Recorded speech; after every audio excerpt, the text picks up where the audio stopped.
out real quick. Thank you, Lindsay, for that There we go. introduction. Perfect. And again, I'm Marie. Welcome to today's webinar. I'm going to go ahead and start with today's agenda and just address all the topics that would be part of our presentation. And then at the end, we will have a question and answer session. So for today's agenda, we'll discuss some of the award terminology that we use at the George Washington University and as well at the Columbian College of Arts and Sciences, which we also call CCAS. We'll discuss types of awards, awards specific to CCAS, some other master's funding initiatives. We'll discuss some part-time employment opportunities, external funding resources, some loan resources, how best to apply to all these funding options, what your priority deadlines will be, and as well information on graduate tuition and fees. And then we will move into our question and answers time. So first, I want to address some of the award terminology that the university uses. We actually have more than one term for our scholarships that have a very similar meaning. Our general term, when we say award, could mean tuition support, or it could mean an assistantship. Specifically, when we use the term tuition award, we're meaning a specific award that goes towards the cost of your tuition fees. It may also be used the term fellowship, which could also mean specific tuition support. There are conditions that come with the scholarships that we offer at the university. And one of the main pieces is renewability that would be addressed in your award letter. So an award could be renewable, meaning that it's available for an additional year, or it could be non-renewable, meaning that it is only a one-year award. All awards have a registration requirement, and primarily awards from the college tend to have a full-time registration requirement. At the graduate level, this is considered about 9 credits. Next, we'll discuss some types of awards at the college. A tuition award, as we discussed, is specifically a scholarship that goes directly towards paying your tuition fees. Specifically, this tuition scholarship would be added to your GW student account once you have met a registration requirement that's specifically outlined, and usually that's going to be for full-time registration. And this amount would be divided amongst 2 semesters. Traditionally, in the academic year, that would include the fall and spring semesters. Another type of award that is not as common because it is very limited for master's students, it is a graduate instructional assistantship, sometimes called a TA-ship. And these assistantships are primarily reserved for our doctoral students that are assisting. There are cases occasionally where they can be offered to master's students based on an as-needed basis, based on enrollment. If you are an international student whose native language is not English, you do need to meet some minimum English speaking proficiency scores to hold graduate instructional assistantships. We have some additional Columbian College awards specific to our college that we'll talk about next. The Dean's Award is a scholarship, a tuition scholarship specifically that is all for all master's programs are eligible in CCAS, as well as our PsyD program. And this tuition award could be distributed across 3 or 4 semesters in the academic year. And that would include the fall or spring semesters. And this is traditionally a partial tuition award that is about 20 to 22% of your program tuition cost. We also have a Global Leaders Award specific to our international students that are qualified, eligible applicants. And we do have an eligibility list for specific countries of citizenship. And this is a competitive tuition award of up to $11,500 annually. And you can visit our Global Leaders Award website for more information. Next, we'll talk about additional Columbian College Award for students that have attended and earn their degree, their undergraduate degree from a minority serving institution. And this is our Minority Serving Institution Award. And this would include Hispanic serving institutions, historically Black colleges, and as well as some of the tribal colleges. This is a competitive tuition award for up to 40% of the cost of your program tuition fees. And this is eligible to our CCS master's programs, our PsyD programs, as well as our certificate programs. And we do have a list of our eligible institutions, and you can go to our MSI website for that list of eligible institutions. We also have additional Columbian College funding based on specific departments that have additional funds to allocate. This could include specific endowment scholarships or a department tuition award that could go towards the cost of your tuition as well. This can vary, as we do have over 80 academic departments. And next, we have some additional other master's funding initiatives throughout that are run by the university. We have the Office of Graduate Assistantships and Fellowships, which we call them OGSAF. And they manage our GW fellowship competitions, and they also provide support for students that are applying to national fellowship competitions. These would be external funding opportunities that require a separate application, and you can learn more at the Graduate Fellowships website. And they do provide some advising for students that are applying to some of these national fellowships. Another award that this office, OGSAF, manages is AmeriCorps' Matching Award. And this is for students who've completed AmeriCorps service prior to the start of their graduate study. And you can see the AmeriCorps Matching Award website for more information on the eligibility process for that. Another university program is the Grad to Grad Fellowship Program, and this is to eligible GW alumni who've completed their undergraduate degree, may be eligible for a tuition discount program. And more information on that is on the GW Grad to Grad website. And to continue our presentation, I will hand it over to Mallory in just a moment. Our final program that is actually managed by our GW Military and Veterans Services Office.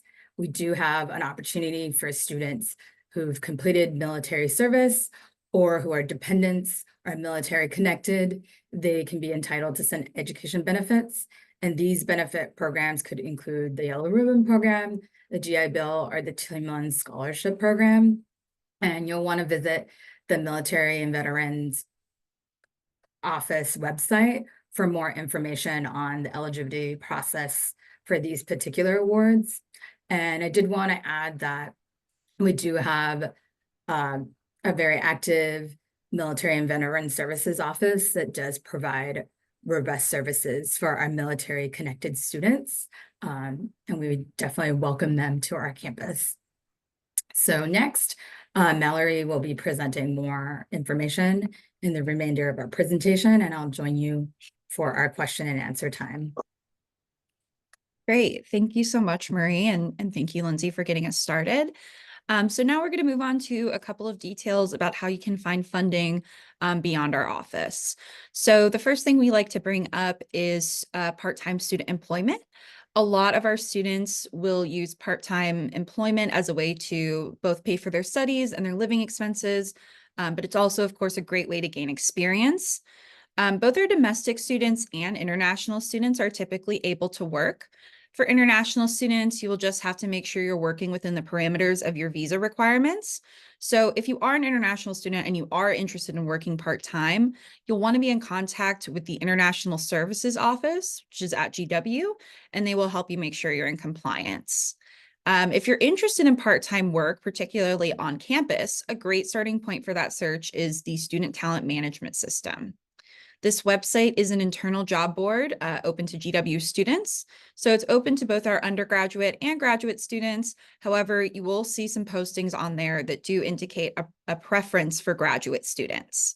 Hours, duties, and pay will vary in these positions, although they all will be paid at least DC minimum wage. Most of these positions are typically on campus as well. Some of these positions are going to be reserved for federal work study students. So just be mindful of that when you're going through the positions and looking at their requirements. We also recommend potentially speaking to your department if you're interested in work that is very specific to your field. They might be able to give you some ideas. If you are a current student, GW also uses Handshake. This is also open to alumni. So after you graduate, you will still have access to this resource. This website tends to be a bit more focused towards full-time jobs and internships. So it can be a great resource if you're approaching graduation, or perhaps you want to find some summer work. This can be a great resource. CCAS also offers career counseling specifically for our students. So counseling can include things like general coaching, polishing your resume or cover letter, but they also hold several events throughout the year that you can attend and just get some more information on how to develop professionally. More information about this can either be found on our website, or you can contact the CCAS career counselors at ccas_careers@gwu.edu. There are also a lot of different funding resources external to GW offices entirely, which Marie talked a little bit about earlier. So when you visit our prospective students page on our website, you can scroll down and we actually have a lot of different tabs that lead you to different funding sources. And one of them is for external funding specifically. So you can find links to specific funding opportunities, and then you can also find some search engines that are designed specifically to help you filter and find opportunities that might be more specific to your personal or academic background. Many of these scholarships do have different and oftentimes earlier deadlines than GW, so it is worth exploring this resource sooner rather than later. If you're an international student, another resource we like to recommend is Education USA.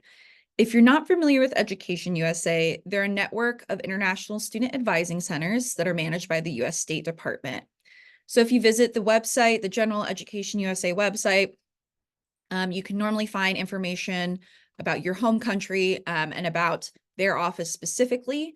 And then once you're in contact with them, they can provide you with more information, not just about funding, but also just what it's like to study in the US in general. As Marie mentioned earlier, the Office of Graduate Assistantships and Fellowships has a lot of similar resources on their website, especially when it comes to external funding. So we do definitely recommend that you take a look at their website as well if external funding is something you're interested in. Beyond these opportunities, we know students are also interested in taking out loans. If you're a US citizen or eligible non-citizen, federal loans might be available to you. You can find out if they are by completing the free application for federal student aid, which is often just called FAFSA, at fafsa.ed.gov. Before you do take out those loans, you will be required to complete entrance counseling at studentloans.gov. And this just allows you to make a plan for what taking these loans out will look like, both as a student and after you've graduated. I did also want to clarify and stress that our office does not work directly with federal or private loans. So while we're always happy to talk with you and provide you with general information, we just won't be able to give you the detail and expertise that you would find over at the Office of Student Financial Assistance. Their office deals with federal loans, of course, but they do also help with some issues pertaining to private loans. And now, of course, I'm sure you're curious, how do I apply for these awards through CCAS?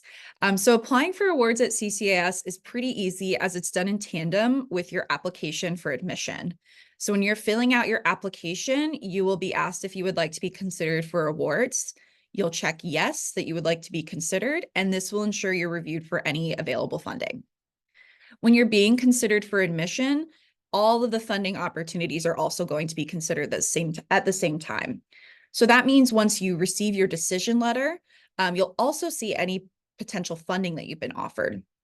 So for most students, their admission letter will include something like a tuition fellowship, like our Dean's Award or our Global Leaders Award. A lot of our students also, after receiving their admissions award, will ask us about graduate assistantships or TA positions, as they're often called at other schools. You're also going to be evaluated for these positions at the time of admission.